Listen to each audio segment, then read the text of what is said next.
Welcome to South New Zealand. So before we begin, yes, this is a video about that Windows background you were all very familiar with that's based on a really real place.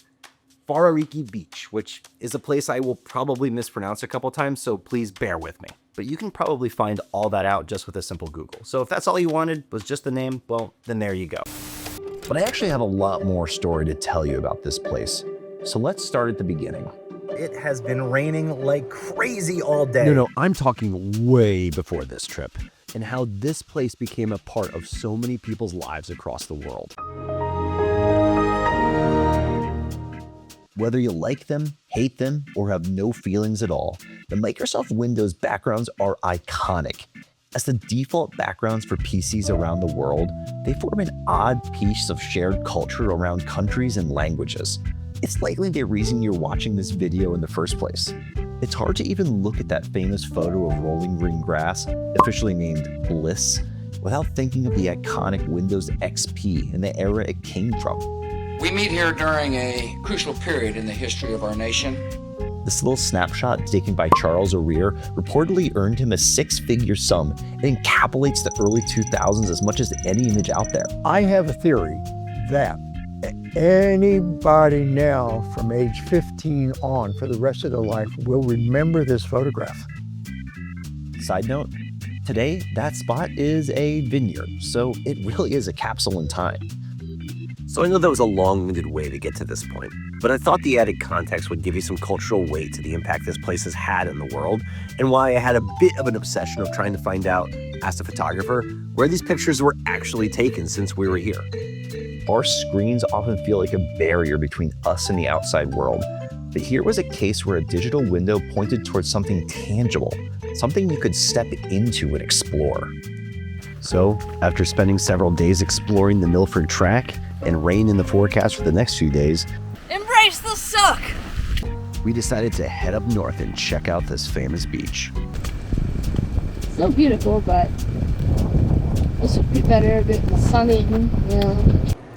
Well, you can see we're in the car right now because it has been raining like crazy all day. So our ideas of seeing some of the glaciers and some of the coast is going to be a little changed. So we're going to change our plans up a lot and drive instead about 10 hours north to go see some beautiful coast. Let's change up our plans. Let's go north, and we're just going to keep driving until it stops raining. We'll call it an audible. So, on that rainy day, we went north along the west side of South New Zealand on Highway 6, aiming to drive hundreds of miles north, occasionally getting glimpses of the beautiful Pacific coast as we became laser focused on checking out Fariki Beach. But we did have one chance to stop that I'll do a quick aside for. We've been driving all day in the pouring rain, and we are fortunate enough that the weather has temporarily stopped raining. So we have a small break in between storms. So we are going to go explore Pancake Rock, and I'm really excited. Dolomite Point, home to those pancake rocks Jen talked about, was the perfect coastal stop to stretch our legs. It's a gem tucked along the rugged coastline with easy access to the dramatic limestone formations and the wild Pacific waves crashing against the shore. The Pancake Rocks, which you're looking at here, are really cool limestone tower formations that, well, they look like stacks of pancakes. So good on the naming of this place because it fits the bill. Along its path there are lots of little blowholes that mark up the coastline and create some pretty rugged and dramatic wave activity. But I told you this aside would be short, and the rain quickly followed us there, so we hit the road and drove the rest of the night to Nelson on the north shore of the South Island, where we'd stop for the night before heading up State Highway 60 on the way to the Tasman Sea. Fair warning for those that do decide to follow our footsteps, this is not a drive for those that get easily nauseous, as the road is windy, bumpy, and quite hilly. As we arrived, we were greeted by the rolling grass-covered hills that seemed like the spiritual successor to Bliss. It's almost as if Microsoft had been on the hunt for Bliss 2.0, but simply took a few more steps down the path. A cool little cafe near the trailhead served meat pies, coffee, and has a resident peacock casually strutting around, adding to the surreal beauty of the space. Out and video. The hike to the beach was stunning, weaving through lush, green farmland where sheep grazed lazily against a backdrop of dramatic cliffs. I have never seen anything like it. I've never taken this kind of walk to any kind of beach. It is breathtakingly beautiful. And we have the perfect day. It is a perfect temperature, the sun is shining, and it is incredible. This is one of my favorite parts of the trip so far. With a population of sheep that is famously 4 times larger than the human population of New Zealand, it's not unexpected to see sheep graze along the grasslands right in front of the Wharariki Beach. But as someone who's edited about 200 sheep pictures from Jen, she was nonetheless pleased. Got the world's cutest picture of sheep, and I'm very happy. It's so cute. I have to go to my office. The trail, relatively easy and well maintained, took us about 30 minutes. But with so many incredible viewpoints, we found ourselves stopping constantly to take in the views. Even on a cloudy day, the scenery was amazing. And so far, pretty amazing. I think even that grass background could have been made here. It wasn't, but it feels like it could be. The lightly treaded grassy trails went right to the cliff's edge, with sheep keeping the grass tidy and trim along the way, along with leaving a little treat of their own. So much poo. And you can forgive the smell as the views of the Tasman Sea are unbeatable. Jetting off into the ocean are rock arches getting slammed with waves from the Pacific. The trail eventually hits its peak, revealing seemingly endless views of rock formations and the expanse of the Tasman Sea. I mean, look how epic Andrew looks here. The rhythmic crash of waves mingled with the occasional bleat of a sheep in the distance crafted a perfect harmony so quintessentially New Zealand, it felt almost surreal. This was the entrance to Fariki Beach, and if this was the gateway to the beach, then the raw beauty of this remote location would not disappoint. South Island was just preparing for the main event. So on we continued on this rocky and mountainous green cliffside, where we would soon hit our destination as the stunning sandy beach would soon come into view. And then, there it was, Wharariki Beach, sprawling and nearly empty, save for a few other visitors and the local wildlife. The first thing you notice about this beach is its sheer size. It stretches seemingly endlessly.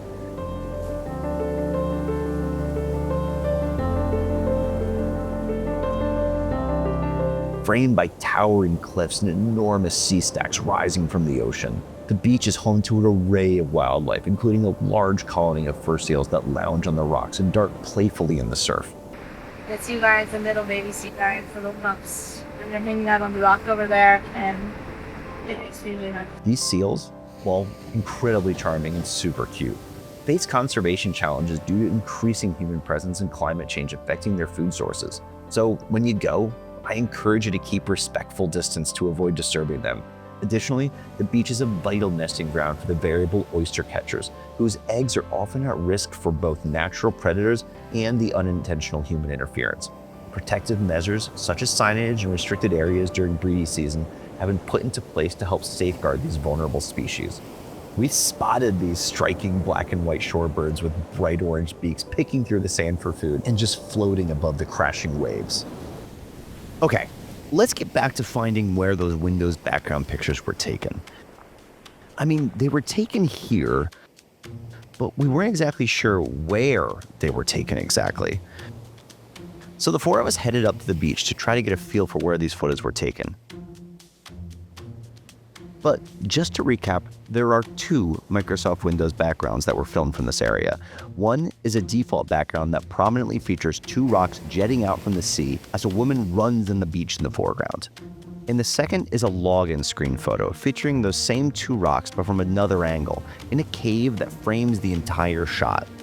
We started off trying to find the former, since it seemed to be a matter of just finding the right angle on the beach to be able to locate the photo. Hold, please. Calibrating. Hold. Well, there's 2 islands in this picture. And neither of these appears to be it, unless we're looking at it from the wrong angle, maybe. But I don't see like the arch in it. Finding the right angle was easy enough. We just had to walk up the beach a little bit further to make sure the rocks turned at just the right angle for us to frame the shot. And before we jump into it, I have to call out the original image. It's really beautiful, but the iconic running person was added in post, and the clouds were heavily edited as well. Here's the before and after, and here they are side by side. I mean, whatever, both are stunning, but since I'm diving deep into this photo and trying to see the shot myself, it needs to be noted that it's heavily edited. Wanna match it?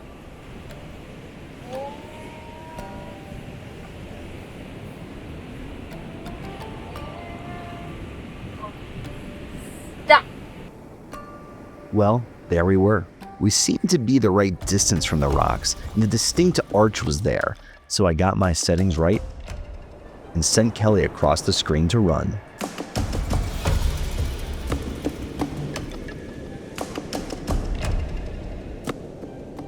I think I got it. I think I got it. And this was the shot we recreated for ourselves. So we got like 95% of the picture with Kelly running across for that main Windows background. But we weren't going to be able to 100% recreate it, given the different weather conditions and all that Photoshop stuff. But all in all, pretty close. And it was fun to make it ourselves. Next up was Windows lock screen cave, and trying to find out which of the many caves along the beach was the right one to create the frame. So we walked up along the beach and popped in every cave along the way, determined to find the exact spot from the picture. It's not this one. This cave opening is too wide and it's missing this little foot. We ended up in quite a lot of caves, and the adventure of finding that exact spot was like going on a treasure hunt. The photos I was able to capture just from those other caves turned out to be some of my favorite from the trip. See, those Windows pictures were really good. I'll give it to them. They found some really good angles. I actually think I like this picture better, though, to be honest. So maybe I'll ship that to Windows, and if they don't take it, Apple, maybe the next name of your OS system could be something based in New Zealand. Just thinking. Come on. But despite how much fun we had exploring those other caves, we set out to find that exact location from that picture. And when we ended up finding it at the side of a cliff, it felt like spotting a celebrity. Perfect angle. I think we found it.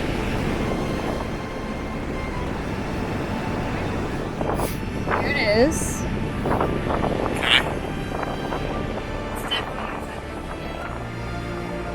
And then that Windows background from the cave, that one was tricky. We were pretty sure we found the right cave, but to get the exact angle was really tough. The second shot was a little bit more difficult. Recreating the shot wasn't easy. Light, tide, weather, they all play a role in making the scene just right. But standing in that spot felt surreal. This wasn't just a beautiful place. It was the real-world counterpart to an image seen by millions of people worldwide. A piece of digital nostalgia made tangible. I imagine it's similar to seeing the set of one of your favorite movies and breaking the fourth wall. It's like right from this angle with this, I think. Can I look at it again? When I actually got in there, it was actually really hard to find the exact angle that the shot was taken in. And I think that likely had to do with the excess sand that filled some of the framed part of the cave on the left. But I took what I could get. I think we got pretty close. You judge for yourself. I'll put it on the screen. But I'd say mission successful. So we made our own windows. We don't need windows anymore. While the shot isn't quite as stunning on the right side, ours at least was a lived-in version of our own with its own set of memories. What's really cool about this location is how many gorgeous landscape views are here. Sure, that iconic shot or two is amazing, but I found countless amazing sceneries all around here that I now use as my new Windows backgrounds. And if you want, you can download them in the link in the description. From beautiful shots from my drone to other sea caves, arch overlooks, sea cliffs that went as far as you can see and more. Windows can probably use this area for future releases for like the next 20 years and nobody would know the wiser. In the grand scheme of southern New Zealand, this beach may not be as famous as the Milford Sound or Mount Cook National Park, but its remote beauty makes it all the more special and sits up there with some of the area's most beautiful sights. South New Zealand is truly a cheat code for landscape junkies. However, Wharariki Beach's newfound fame contrasts heavily with its relatively historic obscurity and has also sparked discussions about its future. Some conservationists worry that the increased tourism, driven in part by its recognition as a Windows background that I'm talking about right now, could lead to environmental degradation, affecting the fragile dunes and local wildlife. Access has also been a point of contention, with some advocating for stricter controls to preserve the area's untouched charm, while others see the rising popularity as an opportunity for sustainable ecotourism. Land use debates have occasionally emerged as well, given the area's blend of public conservation land and private farmland. So it's complicated, and if you do go visit, please treat the area with respect and bring your trash out as you leave. And despite these conversations, the beach remains a symbol of natural wonder, its beauty speaking for itself no matter how it's framed, whether through a computer screen or through a lens of a visitor's camera. The journey there, full of winding roads, breathtaking vistas, and encounters with New Zealand's unique wildlife, is an adventure in itself. And perhaps, in a world increasingly dominated by screens, the best way to step away from them is to find the landscapes they capture and experience them firsthand. But sometimes the best way to step away from the screen is to look behind it.